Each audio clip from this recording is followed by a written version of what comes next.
Com o esporte, é possível construir a cultura do encontro. Começa agora pela Rádio Catedral FM. Vox Populi Esporte.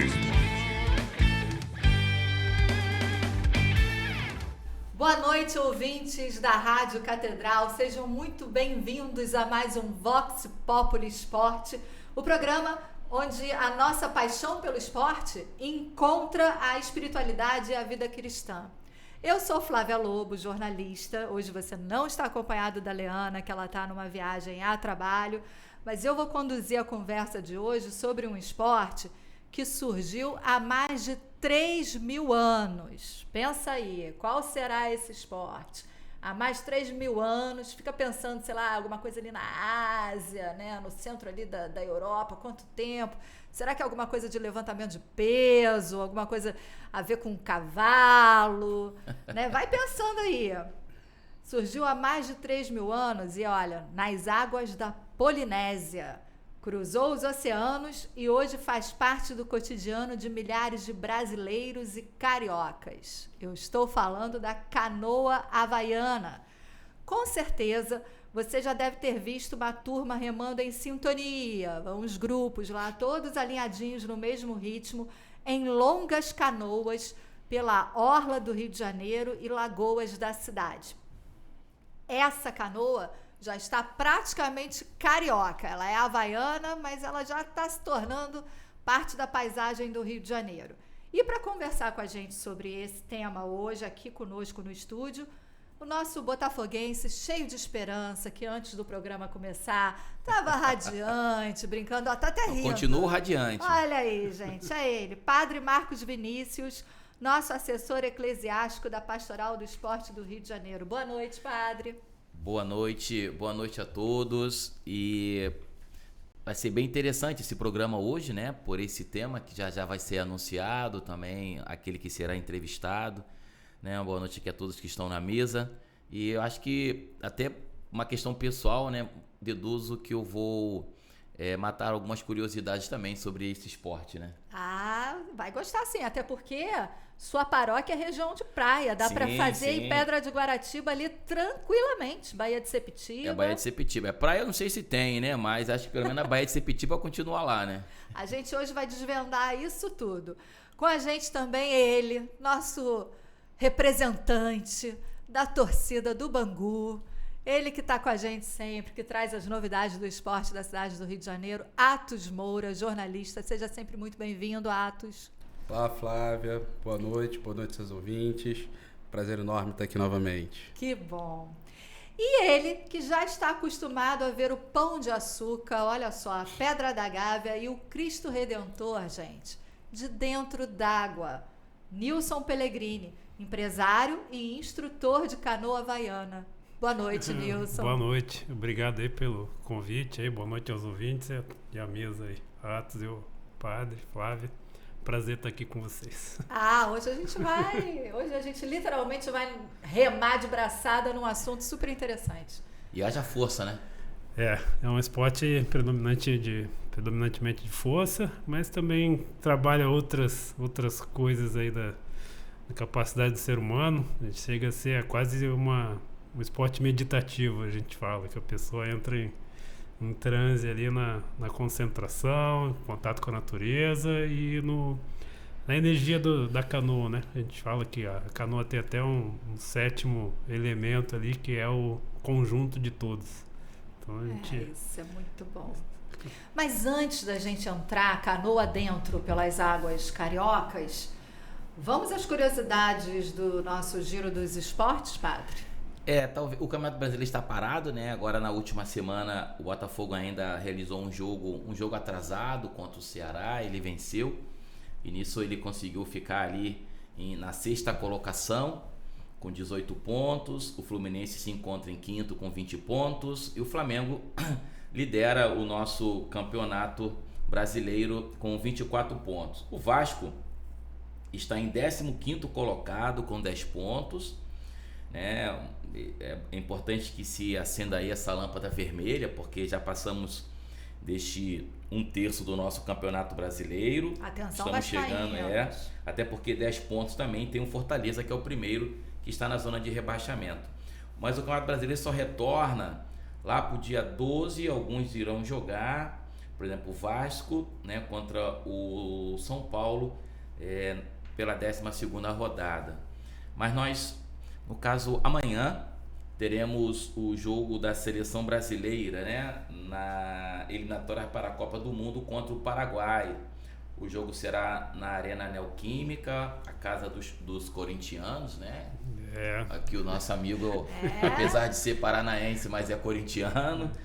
E o Brasil se encontra em 4º colocado com 22 pontos. Agora, eu vou perguntar à mesa, agora eu vou comprometer, hein?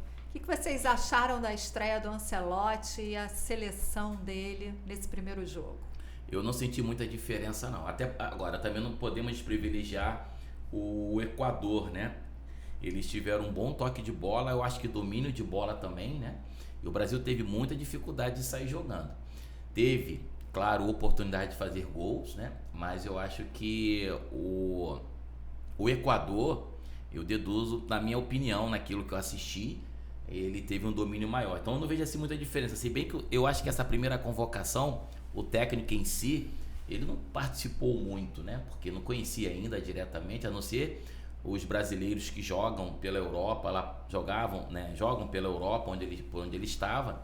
Mas ele agora visitando aí os estádios, né? Ele já visitou uns 2, 3 jogos do Campeonato Brasileiro, deduzo que ele vai começar a formar mais já. Ele começa a ter um plantel maior, isso, né? Gostou, Atos, do jogo? Não, acho que, assim, eu vou reproduzir o que o Galvão Bueno disse no comentário que ele postou nas redes sociais dele, porque, na verdade, o Ancelotti não teve sequer tempo de fazer qualquer coisa, qualquer mudança.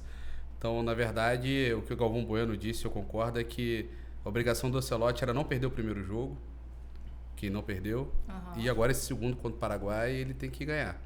E aí ele já tem mais alguns dias para treinar, para botar ali o jeito dele. Porque ele teve ali 1, 2 dias, na verdade, com os jogadores. Por mais que ele conheça os jogadores, ele não treinou todos. Só 2 treinos. Justamente. E por mais que ele já tenha treinado algum jogador há muito tempo, outros só conhece, ele tem que botar a identidade dele aí. E não vai ser realmente em 2 treinos que ele vai conseguir. Também não estou tão esperançoso assim para uma seleção brasileira totalmente diferente do que da anterior, mas eu acho que daqui uns 2, 3 meses, com o Ancelotti tendo tempo para trabalhar, mas já deu para perceber que teve uma mudança ali no que a gente chama ali do clima do vestiário, né? Isso eu acho que nitidamente já deu uma mudança. Eu acho que já é um bom indício, pelo menos. Até porque a maioria dos atletas são os mesmos, né? Não houve uma mudança diretamente dos atletas, né? Então eu acho que... Agora, eu sou brasileiro, claro, né? Como um bom botafoguense, eu sempre tenho essa esperança da mudança e para melhor, né? Gente, eu vou ter que confessar para vocês uma coisa, assim, eu fiquei traumatizada com a seleção, porque em 2014, cobrindo, enfim, a seleção, eu tenho uma camisa autografada da seleção brasileira, mas só que é a camisa do 7-1. Olha isso, gente. Mas você ainda tem essa camisa ainda? Eu tenho essa camisa guardada lá em casa. Aí toda vez que tem jogo da seleção, mas você sabe eu falo assim, está ou deixou ela bem de lado? Nossa, eu acompanhei quando eu era da Canção Nova. Eu falei, acompanhei. A gente foi campeão com o Filipão. Depois ganhamos Copa América e tal. E aí, quando eu resolvo pedir o autógrafo, 7-1. Mas você não vai pedir mais não, né? Não peço mais. De jeito nenhum. Não peço mais. E o teu Botafogo, como é que tá, Padre? A gente já tá indo para os minutos finais aí. Isso só para poder lembrar que a seleção brasileira ela enfrenta amanhã o Paraguai, né? E ela está em 4º colocado com 22 pontos, a 12 pontos do líder, que é a Argentina, né? A Argentina praticamente já está classificada com 34 pontos. Eu queria só mencionar que no próximo domingo o Botafogo estreia no Mundial de Clubes, né? Tá feliz, tá radiante. Viajou ontem. O Flamengo estreia na segunda-feira, dia 16. E o Fluminense, que já estava lá, já até está treinando já, estreia na terça-feira da semana que vem no Mundial de Clubes, né? E o Vasco vai ficar em casa torcendo pro Botafogo, né? Padre, eu tenho uma alguém, pergunta. Né? Se senhor sabe que já teve um clube brasileiro que foi campeão mundial nos Estados Unidos? Não, eu não sei dessa história, não. Em 1960, o Bangu foi campeão mundial Olha aí! Tá nos vendo? Estados Unidos. Mas foi um carioca, né? Não, ganhou a Taça Nova York em 1960. Ganhou do Estrela Vermelha, do Sampdoria, do Sporting de Portugal. A gente está tentando que a FIFA reconheça esse título como mundial, mas na verdade na época ele era considerado mundial porque teve uma organização que não foi bem da FIFA, mas enfim, trouxe todos os melhores times do eu também torço até mundo. para que o Bangu seja, se eu não me engano, o primeiro onde existiu um futebol, né? Sim, tem essa história que tem na essa verdade também. tem o pessoal de Bangu lá do Grêmio Literário já recuperou essa história. Que foi entre o jogador, entre um horário de almoço da fábrica Bangu, mais ou menos. Na verdade, isso, né? tinha um escocês chamado Thomas Donohoe, que ele veio para o Brasil para trabalhar na fábrica Bangu. Ele veio para cá, depois vieram a esposa e os filhos. A esposa trouxe uma bola de futebol e ele organizou ali no espaço externo da fábrica uma partida de futebol que a gente chama de pelada, que não era oficial, não tinha lá, não seguia as regras. E foi aquela partida de entretenimento. Aí um ano depois, o Miller, lá em São Paulo, ele fez uma partida oficial, que era 11 de cada lado, seguindo a regra já da FIFA, etc. Mas, de fato, a primeira partida do esporte em si foi em Bangu, lá no campo da fábrica. Lá, se alguém tiver a oportunidade de visitar hoje, é o Shopping Bangu. Tem uma estátua do Thomas Donohoe bem exatamente onde foi realizado o primeiro jogo de futebol da história do Brasil. Do Brasil. Olha aí, você que está ouvindo a gente pela Rádio Catedral, mora em Bangu, é uma oportunidade de conhecer a história. A gente consegue sempre avançar mais em todas as áreas das nossas vidas quando a gente conhece de onde a gente veio. E vou te dizer, agora vou respeitar mais o meu colega de resenha, porque afinal de contas o Flamengo está na pontuação, mas não foi o Flamengo que trouxe o futebol para o país. Então, vamos aí enaltecer o Bangu cada vez mais, né? Não, com certeza. Eu lembro disso aí desde pequeno, que ficam colocando essa história, mas parece que ela nunca vai à frente, ou uma tomada de conhecimento de mais pessoas, né? Mas eu confio que, de fato, no Brasil, a primeira partida de futebol foi no horário de intervalo ali da fábrica Bangu que aconteceu. Sim, o Thomas Donohoe é um dos fundadores do Bangu Atlético Clube. E Nilson, tá feliz com o seu Corinthians? Já tive mais esperançoso, ultimamente não muito, mas espero que ele traga boas energias aí pro Ancelotti aí, que a partida da seleção tenha um bom resultado aí, né? Que ele mostre um pouco do trabalho dele. Mas a esperança é que o Corinthians vá para uma Libertadores direto esse ano. Vamos ver o que acontece. Vamos torcer. Pelo menos eu acho que o pessoal do Corinthians está mais satisfeito que o pessoal do Santos, né? O pessoal do Santos está aí meio chateado, né? Sim, mas até também lá no Corinthians tá resultado tendo um do problema Neymar. sério com a direção do Corinthians, né? Também tá. Fecharam a sede agora esses dias aí, dizendo, colocaram uma faixa, né? Fechado por má administração, né? Alguma coisa assim. Eles não estão muito felizes não com a administração lá não. Tem questão da dívida também, vaquinha, então não tá uma situação muito amistosa entre diretoria e torcida não. Bom, então sorrindo mesmo só eu, flamenguista, e meu colega aqui, Padre Marcos Vinícius, Sempre. vou falar do... Até porque eu sou um botafoguense sadio, né? Demais falam que eu sou tricolor doente, vascaíno doente, flamenguista doente, mas eu sou botafoguense sadio. Alvinegro sadio, tá ótimo. Nós vamos para um rápido intervalo e na volta, então, a gente deixa o campo de lado um pouquinho e avança para águas mais profundas com Canoa Havaiana. Não saia daí. Estamos apresentando Vox Populi Esporte. Voltamos a apresentar Vox Populi Esporte. Estamos de volta com o nosso Vox Populi Esporte. E se você chegou agora, a gente está conversando com Nilson Pellegrini sobre um esporte cada vez mais popular nas águas do Rio de Janeiro, a canoa havaiana. Ah, Flávia, mas que canoa é essa? É diferente daquilo que a gente está acostumado a ver ali, de repente, um estádio de remo ali na lagoa, o pessoal treinando. É um pouquinho diferente, é um esporte que eu considero... Ele considera relaxante, tá? O Nilson considera relaxante. Mas eu considero de aventura. Afinal de contas, rola uma travessia aí pelas águas do Rio de Janeiro, pela nossa costa. E eu acho que deve ser uma coisa maravilhosa. Nilson, agora explica pra mim o que é canoa havaiana. Bom, vamos lá, pessoal, tentar dar um resumo aqui para vocês. Ela começou na Polinésia, né, no Oceano Pacífico, para transportar as pessoas em busca de novos territórios, que os povos eram coletores, né?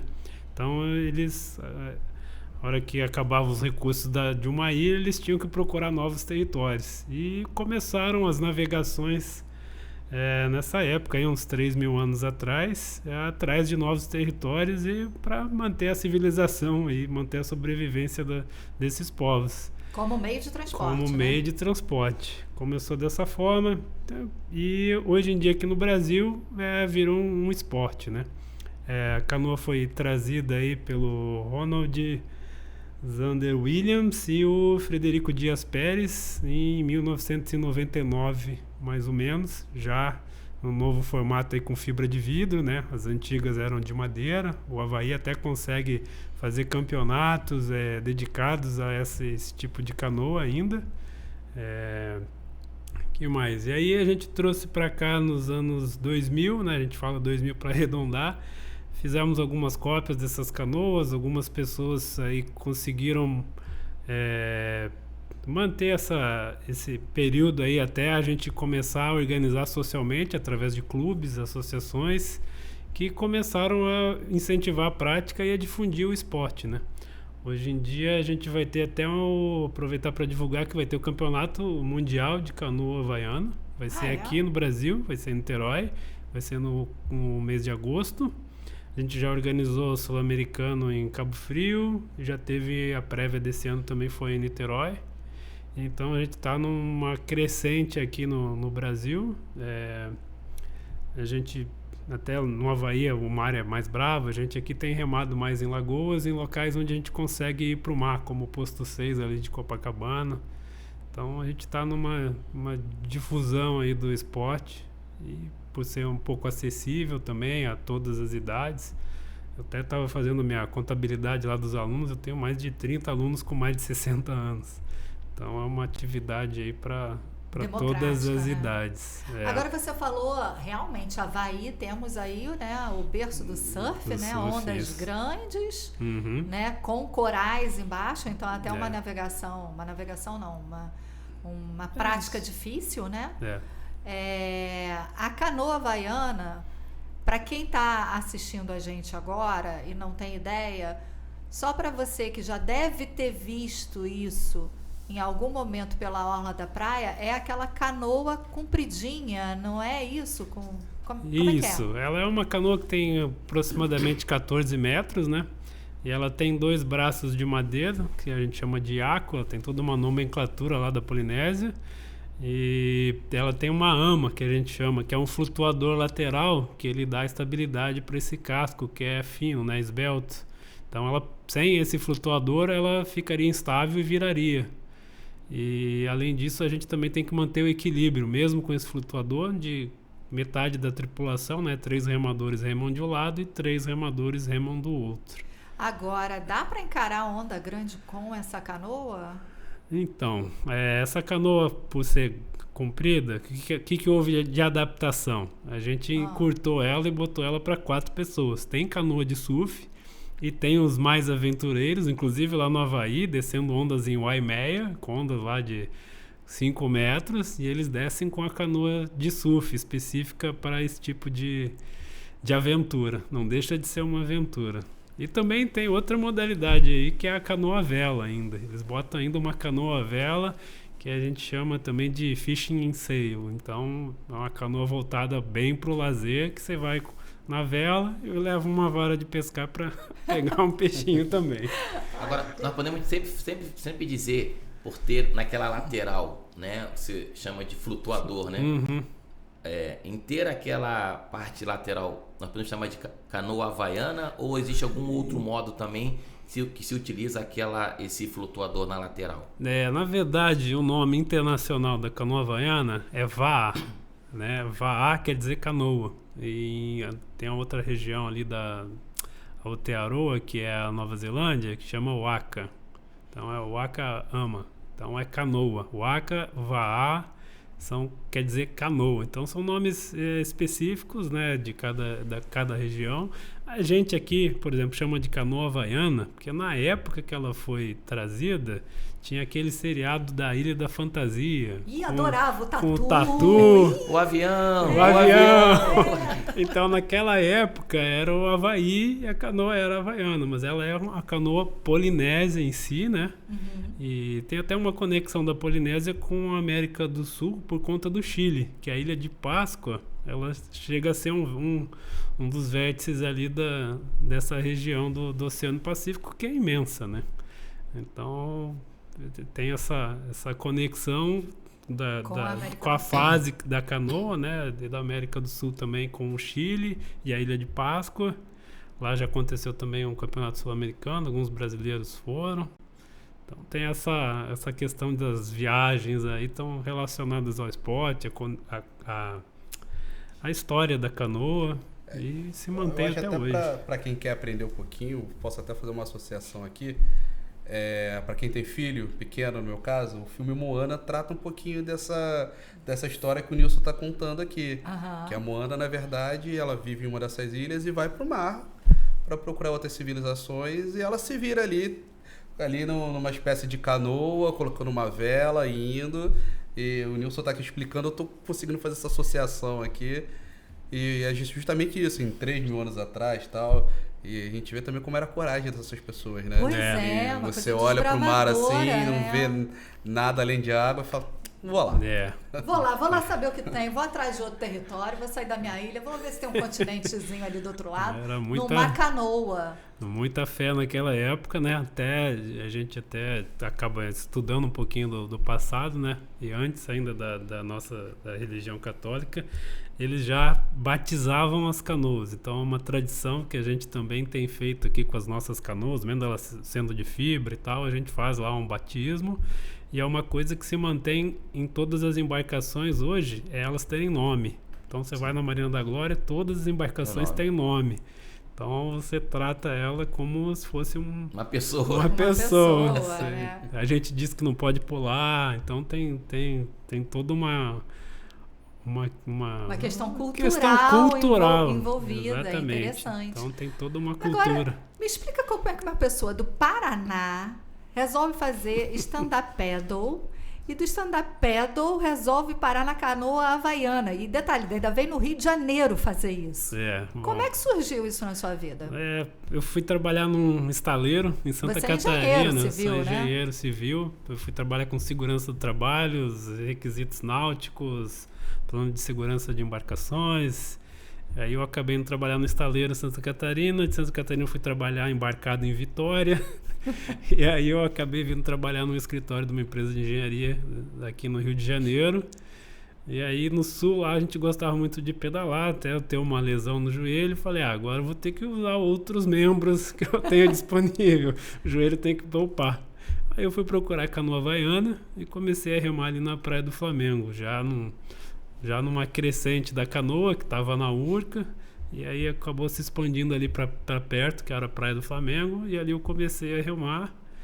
E assim comecei a minha história na canoa. Depois me mudei para Barra da Tijuca, aí conheci o fabricante de canoa, que ele tinha um clube, que é o Hugo, na Halal, enfim. E aí começou.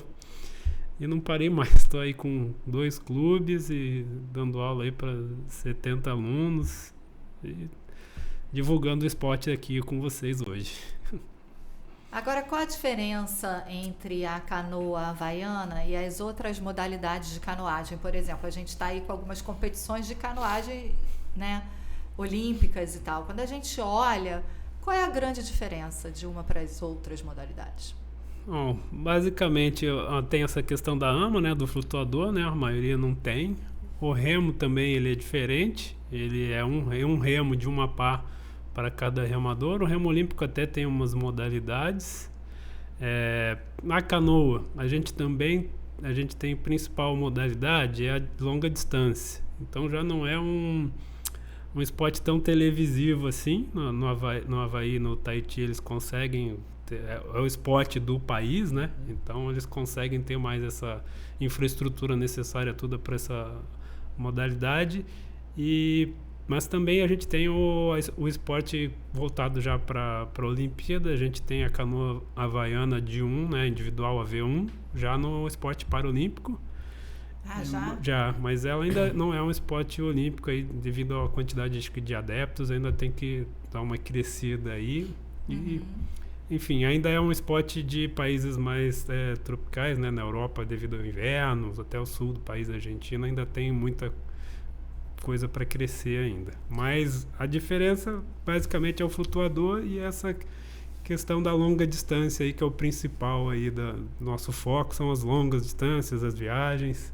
Então tem essa questão da diferença do sprint, né? Do esporte curta quilometragem. Até aqui tá, né? Existem 3 modalidades: sprint, maratona e grandes travessias. Isso. Né? Então, tem algumas provas aí de 80 quilômetros, 70, são as voltas que a gente chama, né? Tem a volta da Ilha de Santo Amaro, ali em Santos, que é a gente dá a volta em Guarujá, Bertioga. Isso aí em quanto tempo?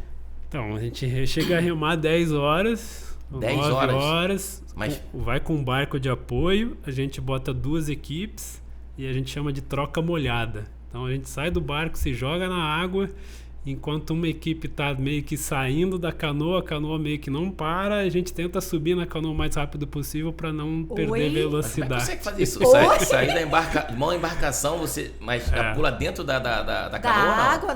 Não, Pula você na pula na água. Vai nadando até a canoa. Isso. E a canoa remando. A canoa vai passar por você, os 6 que estão aqui dentro pulam e os 6 se jogam para dentro da canoa na força, no braço. Virgem Maria. Então você vai.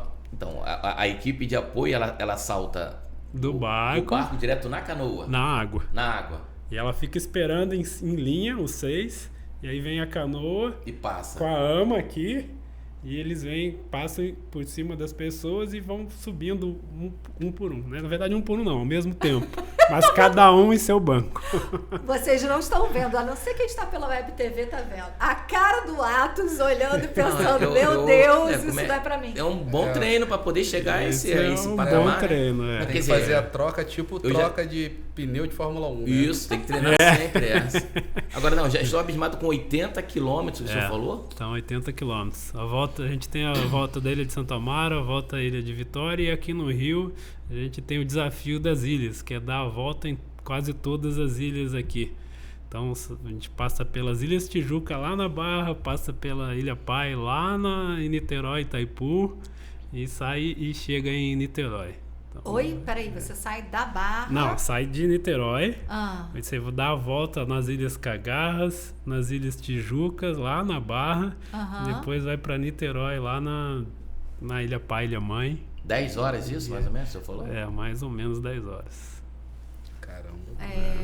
Gente. Só que são revezamentos, né? Então você rema meia hora, descansa meia hora, rema meia hora, descansa meia hora. Aí a cada mais ou menos meia hora é esse trâmite aí de troca. É esse trâmite de troca aí. Mas, Nilson, vamos também, assim, não assustar as pessoas que estão ouvindo, Não. Vamos lembrar que ninguém vai começar nesse patamar, né? Vamos lembrar que a canoa ali também é um esporte bom pra cabeça, pra você relaxar, né? Tem um contato com a natureza, tem um trabalho em equipe ali pra remar em sincronia e se desligar aí das atividades cotidianas de estresse aí pra você aproveitar um pouco da vida em contato com a natureza.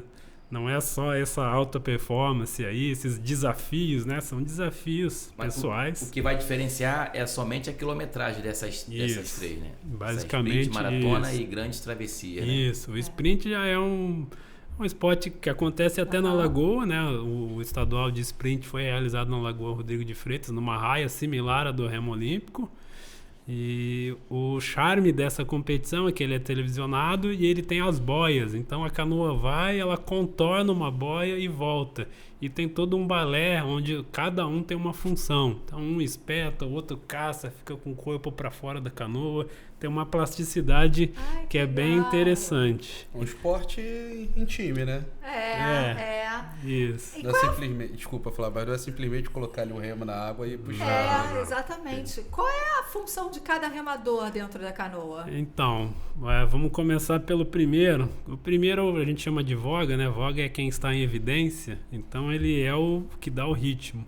Então, ele é o lado da ponta. É o lado da ponta. Ele Lá é o na que não frente. olha pra ninguém e ele é o que todo mundo olha. Então ele segue e dá o ritmo pra gente.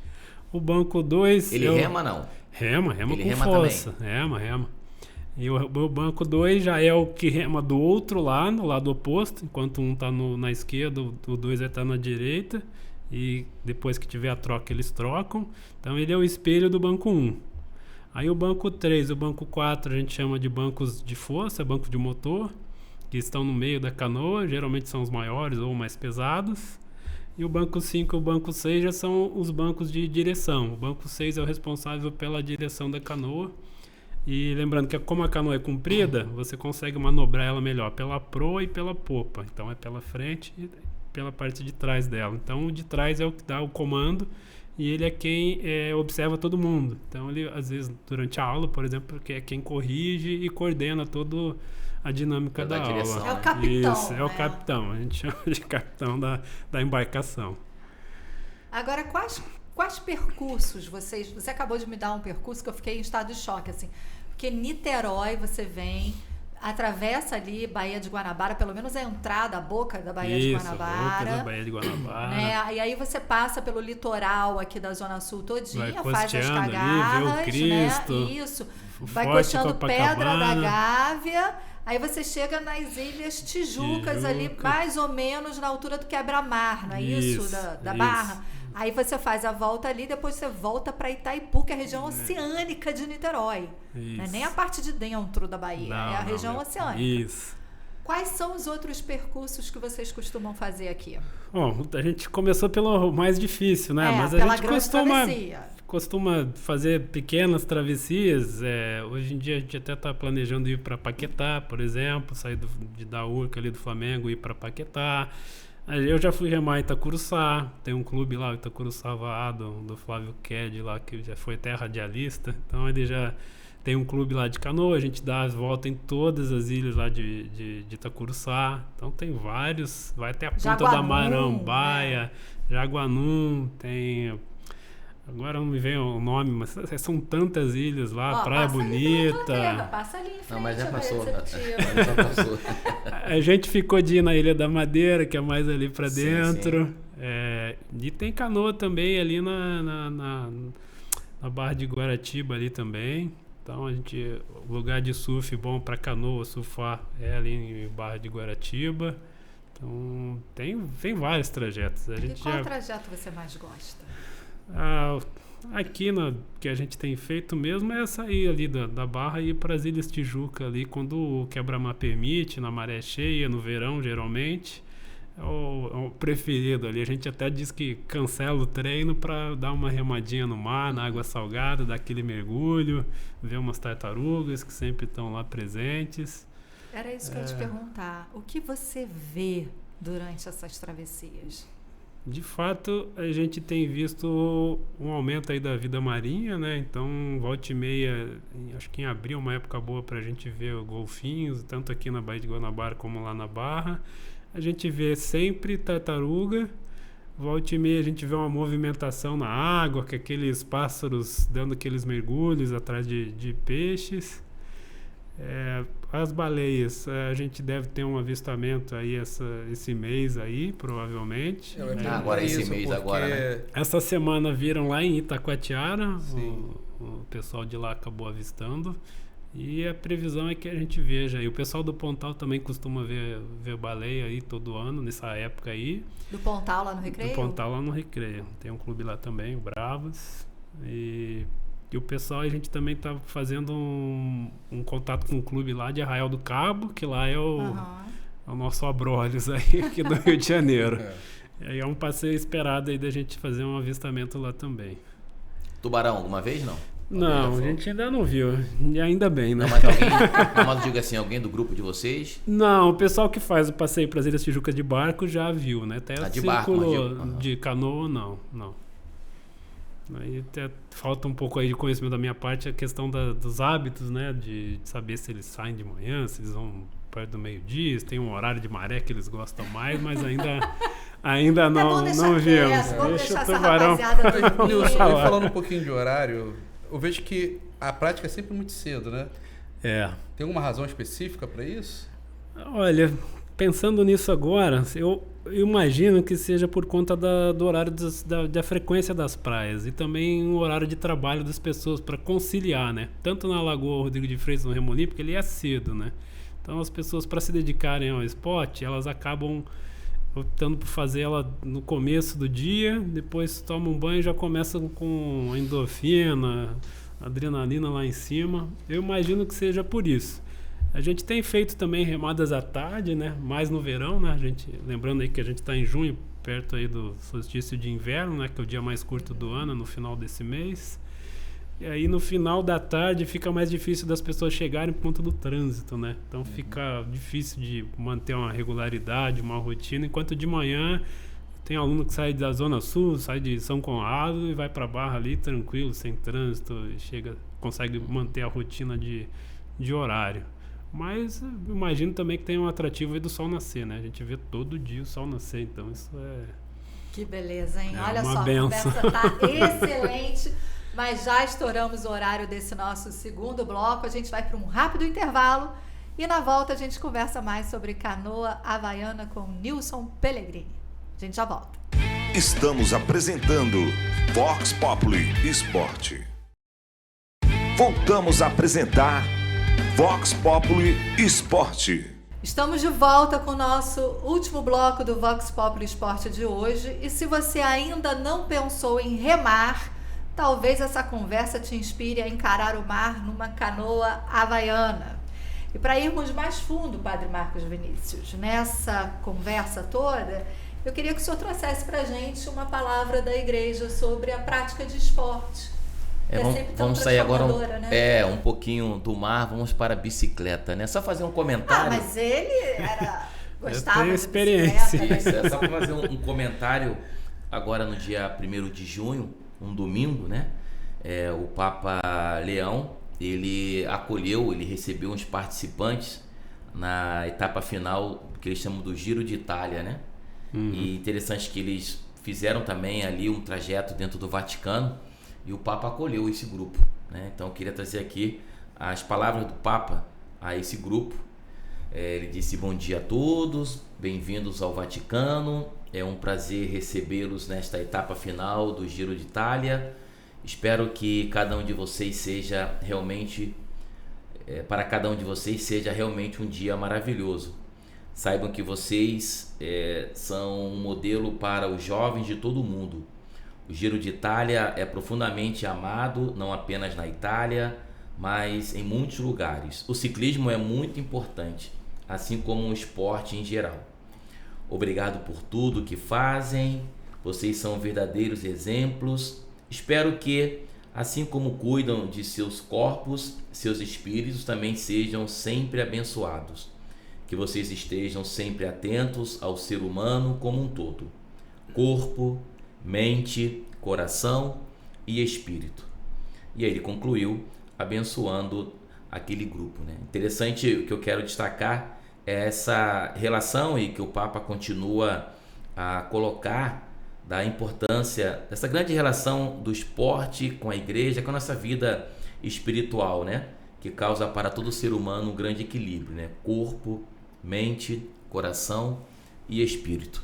É um pouco também o que o Nilson colocou um pouco para a gente dessa... Quer dizer, antes de começar o programa, ele estava conversando conosco, falar de que remar também ajuda, né, numa meditação, né? Não sei, eu não consigo, se estiver fazendo muita força, conseguir fazer a meditação sobre algo, né? Então, se eu estiver correndo, né? Tem gente que consegue correr e meditar, eu já não consigo, né? Mas é importante essa grande relação que o Papa Leão nos traz, e dessa importância, eu volto a frisar: corpo, mente, coração e espírito. Na canoa a gente acaba conseguindo essa meditação quando a gente entra acaba fluindo bastante a remada e não há um excesso de força, né? Eu sempre falo para os meus alunos: será que eu vou aguentar quem está iniciando? Eu falei: vai, porque você vai entregar aquilo que você tem. Eu não quero nada além daquilo que você pode. Aí a pessoa fica mais tranquila e acaba conseguindo aí executar a remada em sincronia, né? A gente sempre fala que mais importante que a força individual de cada um é a força coletiva. Então, isso, eu ia até puxar esse assunto agora. Uma das características da canoa havaiana é a capacidade de se trabalhar em grupo, ou seja, é colaborativo. Um precisa do outro para chegar naquele determinado ponto, não é isso? É isso. A gente sempre fala, né, do sétimo elemento, né, humana, da canoa, né, que é o resultado de todas as pessoas que estão ali. Então, tem que haver uma sincronia, tem que haver um respeito e vai ter que fazer a canoa fluir. Então, todo mundo tem que se doar em algum momento e, principalmente, né, o esporte coletivo, onde o coletivo já começa antes da remada. Então, é um esporte onde todo mundo ajuda a descer o equipamento, a montar o equipamento, a amarrar o equipamento. Então, ele demanda um coletivismo, né? Um trabalho em equipe prévio, que é onde a gente até acaba não selecionando, mas as pessoas acabam não gostando tanto, porque tem esse trabalho e é necessário. Nilson, nessa equipe, qual é a sua função ali? Entre os 6, você está na proa, tá na popa, então, você é o motor, vamos lá. Você explicou, né? Você tá com o meu porte físico e meu tamanho, eu geralmente estou nas pontas. Então, na minha equipe, que até é dividida por faixa etária, né, as competições, assim como no ciclismo. Então, na minha equipe mais 40, eu tô no Voga, por ter mais experiência. O que é o Voga? É o primeiro. É o primeiro, sim. É o que dá o ritmo. Sim. Nas aulas, eu geralmente estou no leme, né? Eu sou o capitão da canoa, acabo coordenando ali o pessoal. Você é o quinto ou sexto, né? Isso, nessa ocasião. Mas no caso você já seria o terceiro ou quarto ali pela estatura, a força. Bom. Você seria o motor da canoa. Nós poderíamos fazer até um teste, mas não sei se eu ia passar nesse teste não, viu? Mas realmente para praticar seria interessante, né? E a importância do trabalho em equipe, né? A gente também tem trabalhado com empresas no sentido de fazer dinâmicas de grupo, quando alguma mudança na empresa, algum crescimento ou formação de novas equipes, as empresas têm aumentado aí a procura pelo nosso serviço na questão aí de fortalecer os laços entre os trabalhadores, e isso é um trabalho que tem crescido bastante também. Tem uma pergunta aqui que eu separei para pegar esse gancho, que é o seguinte: em tempos tão individualistas que a gente vem vivendo cada vez mais acentuadamente isso, né? Uhum. Por que remar junto é uma escolha significativa? Bom, é uma boa pergunta. Eu acho que justamente porque a gente está vivendo isso, né, dentro da nossa sociedade, do ambiente de trabalho, né, com home office, acabou isolando muitas dessas pessoas do convívio social, pelo menos não isolando plenamente, mas individualizando muitas das atividades que eram feitas em grupo, né? As pessoas se reuniam para almoçar ou ia embora junto com um ou outro colega e acabou acabando com isso o home office. Então houve, depois da pandemia, um crescimento muito grande do esporte, justamente por causa da questão coletiva. Então acho que foi nessa origem aí, teve uma maior procura, o clube cresceu aí muito em 2-3 anos para cá. E você já viveu alguma situação em que esse espírito coletivo, que para a gente da igreja, a gente está falando do esporte, mas para a gente da igreja não existe comunidade católica sem os fiéis, né? A igreja, ela é uma família. E um grupo é uma família, né? Cada um precisa, cada um tem uma função. Você já viveu alguma situação em que esse espírito coletivo salvou a experiência na água? Olha, tem até uma palavra que a gente usa muito e todos os clubes tentam difundir isso, né? Que é a palavra Ohana, que ela quer dizer família. Então, cada clube a gente chama de Ohana. Ohana Kahu, Ohana Barval, Ohana Bravos, Ohana Kanaloa. Então a gente usa isso diariamente, chamando a gente de Ohana. Então a gente acaba vivenciando isso. Em situações, por exemplo, que eu estava falando do hule, né? O hule que quando a canoa vira, então cada um, além da remada ter a sua função, durante esta que a gente chama de emergência, né? De ter que voltar com a canoa para situação de navegabilidade, cada um tem uma função. Uns aproam a canoa em direção ao vento, a ondulação, um ajuda a pegar os equipamentos, porque sem remo a gente não volta a navegar, e o outro ajuda a levantar e desvirar a canoa, os outros dois. Então se jogam na água, o outro tem que levantar, o outro tem que virar, o outro tem que amortecer o impacto da ama na água para ela não quebrar. Então cada tem uma função coletiva também na emergência. Olha, isso é interessante, hein, Não, sim, o trabalho em conjunto, né? Do começo ao fim para desmontar o Isso equipamento. Está sempre treinado, né? É. Porque, por exemplo, pode surgir algum momento de emergências. Se eu montar o equipamento errado, eu posso montar ele de forma mais segura ou de forma mais arisca, que a gente chama, mais voltado para eficiência, de navegar mais rápido. Então isso pode acontecer. E quais são os principais mecanismos de segurança? Por exemplo, é óbvio que alguém que vai fazer canoa havaiana deve saber nadar, né? Sim e não. Porque se a gente estiver num ambiente controlado como uma lagoa, sem ondulação, a gente acaba aceitando também os alunos que não sabem nadar, desde que ele use o colete em tempo integral. Você quer falar agora? Isso, tempo integral. Não pode tirar o colete em hipótese nenhuma. Então a gente acaba aceitando esse tipo de pessoa, até porque como é que a gente vai incentivar alguém que não sabe nadar se a gente não der uma primeira oportunidade, né? Sim. Então a gente acaba aceitando essas pessoas. E depois a pessoa até mesmo acaba aprendendo a nadar. Ela vai querer se interessar mais pelas ciências náuticas, né? Pelo navegar, pelo ambiente, né? Náutico, e acaba se interessando. E a gente até na atividade do hule, né? Acaba levando essa pessoa a lidar com medo, né? De virar do mar e tal. Acaba desafiando a pessoa nesse sentido. E qualquer pessoa pode participar? Qualquer pessoa. A gente até leva as crianças no Dia das Crianças, leva os pais e as mães no Dia dos Pais e das Mães. Olha a aí, gente... Atos, é só você acordar, Atos. O problema é só acordar cedo. Atos, Acordar leva os 4h30. filhos. No inverno a gente tem remadas nos sábados mais tarde. Eu tenho remadas terças e quintas às 8 horas também, que o pessoal acaba preferindo remar mais tarde, né? Não tem jeito. E condições climáticas, como é que é? Por exemplo, o Rio de Janeiro é propício para canoa? O Rio de Janeiro é muito propício, né? A Praia do Flamengo ali, a Marina da Glória, a Urca, onde começou, na Praia Vermelha. São lugares abrigados, né? Onde não tem onda de grande tamanho. O posto 5, 6 ali de Copacabana também é abrigado. A Barra da Tijuca dentro de Lagoa também é indicado. Guaratiba também, onde a gente consegue sair para o mar. E Niterói a gente chama de Maracanã da canoa. Porque tem a praia lá de São Francisco, Jurujuba, que é abrigado 100% do tempo. Já está na boca ali da Baía de Guanabara. E desculpa o barrismo, tem a vista do rio também, né? A vista de Niterói realmente é muito bonita. Do Rio de Janeiro. Passar ali pelo Pão de Açúcar depois ali também, ver o Cristo lá de Não, mas Copacabana. eu vou defender Niterói, porque eu fiz UF e eu escutava essa brincadeira nos meus tempos de UF. E olha que já faz tempo, hein? Niterói tem uma costa também belíssima ali, aquela parte toda do Saco de São Francisco, aquela área toda, você tem as montanhas onde tem o Parque da Cidade. Isso, né? Tem a Praia do Forte ali também é bonita, Sim. Saindo já pela Bahia. Sim, espetacular. Praia de Adão e Eva, tem vários lugares ali, tem um Canto do Morcego ali onde quando entra uma ondulação dá até para pegar uma ondinha, é uma adrenalina especial. Eu quero saber se o senhor vai fazer, Padre Marcos.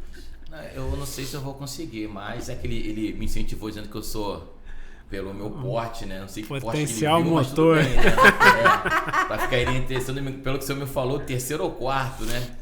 Então, mas vale a pena um dia eu talvez treinar para poder verificar se realmente tem que consigo testar. manter aí esse motor firme, né? A canoa em alta velocidade aí. Aqui a gente está muito perto aqui do Clube do Vasco ali, que tem as canoas ali pertinho, já estão montadas, já é até mais fácil do que lá na Barra. Já é uma ajuda aí. Agora, então vamos ao serviço, já que a gente está chegando no final do programa. Quem quiser aprender, quem quiser fazer um passeio, vocês também fazem o passeio, além da aula para se tornar um atleta de canoa, vocês também fazem só o passeio, né? Isso, a gente também trabalha com passeios ali na Marina da Glória e lá na Lagoa de Marapendi. Alguns alunos começam com o passeio e depois acabam gostando da atividade, perguntam onde é e a gente troca o telefone e acaba começando aí num esporte novo, mudando hábitos e iniciando aí uma nova atividade esportiva e mudando esses hábitos aí. As pessoas às vezes sedentárias acabam optando por levar um estilo de vida mais saudável, né? É Canaloa Rio, o nome do seu Canaloa clube, Rio, né? Nome do clube. E também tem Carru, ali perto do clube no começo da Barra. E a gente São acha dois. no Instagram? A gente acha no site canaloario.com, no carruclube.com, no Instagram também tem os dois. Lá tem como chegar, tem o telefone de contato, tem o WhatsApp. A gente já tem atendimento aí pelo WhatsApp também. Canaloa Rio. Olha, gente, eu vou compartilhar um negócio com vocês. A Lena fica brincando, né? Que eu tenho que correr, né, padre? Que eu tenho que fazer um monte de coisa. Mas se tem uma coisa que eu gosto muito de fazer, e por morar em Copacabana, é fazer stand-up paddle. Uhum. Não dá para fazer sempre, mas as vezes que eu faço é uma sensação de que você realmente... Você vê a grandiosidade do poder de Deus quando você vê a criação. Então, você está ali, ou numa canoa, ou numa prancha, em contato com a água. Você conseguir olhar a imensidão do oceano para a sua frente, ao mesmo tempo olhar para a costa, ver as montanhas, ver as pessoas na orla.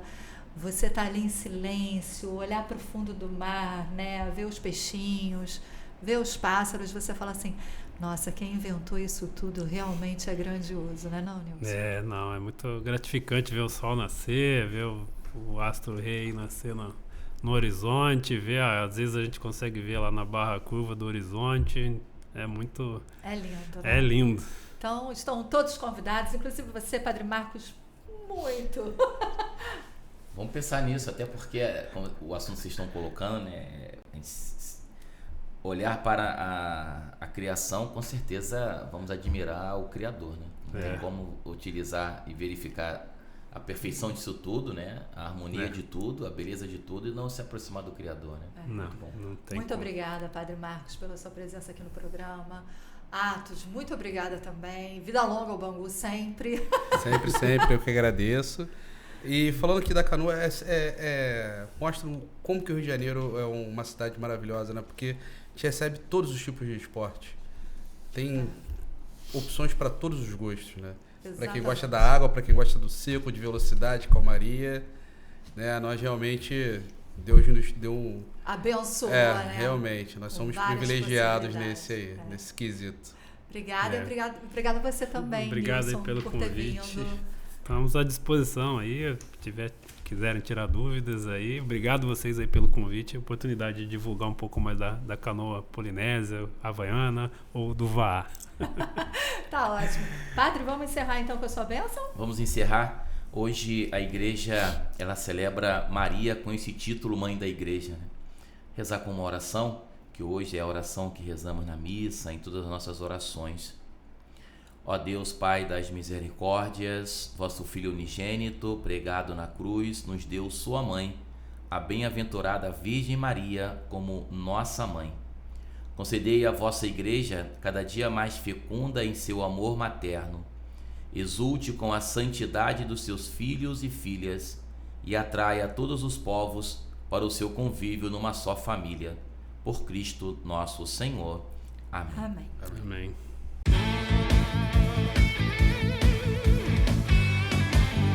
Com o esporte, é possível construir a cultura do encontro.